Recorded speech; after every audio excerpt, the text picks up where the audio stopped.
I'm creating these notes in case you missed getting to color code your periodic table in class.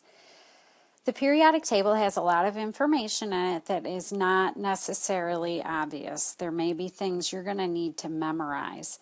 The first chart we're going to color in today includes a delineation between the metals and the nonmetals.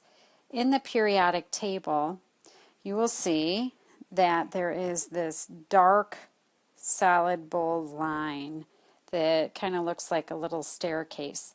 That staircase separates the metals from the nonmetals, and most of the elements in the periodic table are metals. So that means that this larger portion of the periodic table is going to represent the metals, and the smaller portion, the nonmetals. So we're going to go ahead and color code our periodic table skeleton you have here as metals and nonmetals. I picked the more 90s version of the blue and gold that I wore as a lion. One thing to keep in mind, make sure that hydrogen up here is a nonmetal. Notice that these elements down here are considered metals.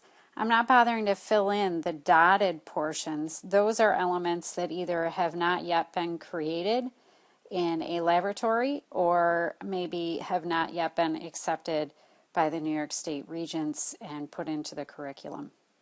So we have our nonmetals, including hydrogen, and then all the rest essentially are metals. Pause as needed to finish coloring yours. Next one, we're going to pull out of our metals the transition elements. The transition elements are those that are gaining electrons typically in their d sublevel.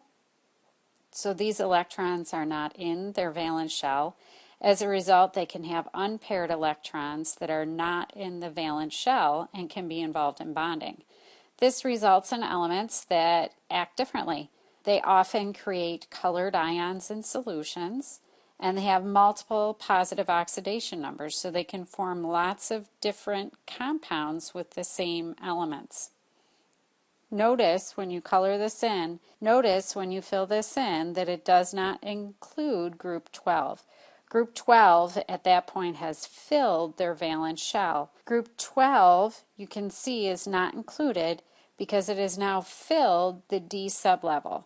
It no longer has any unpaired electrons in the d sublevel and therefore doesn't act like the other transition elements. This next chart, I color-coded the liquids and the gases first.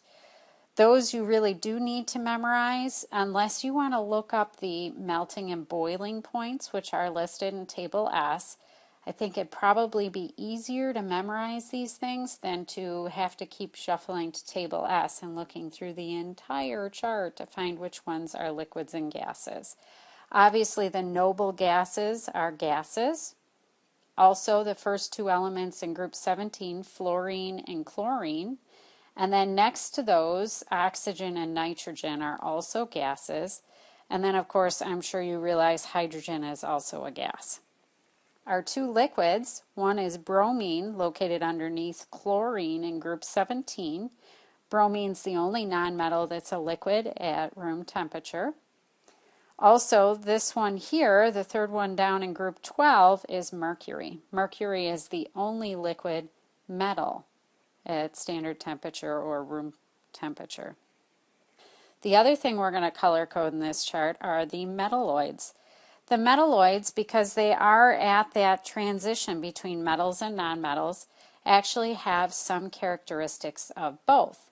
In fact, I'm sure you'll realize that silicon is used in computers because it does conduct electricity, and yet it is on the non-metal side of that line. So that's one of the ones you may want to realize is conductive, even though it's a non-metal. These are borons, silicon, germanium, arsenic, antimony, and tellurium.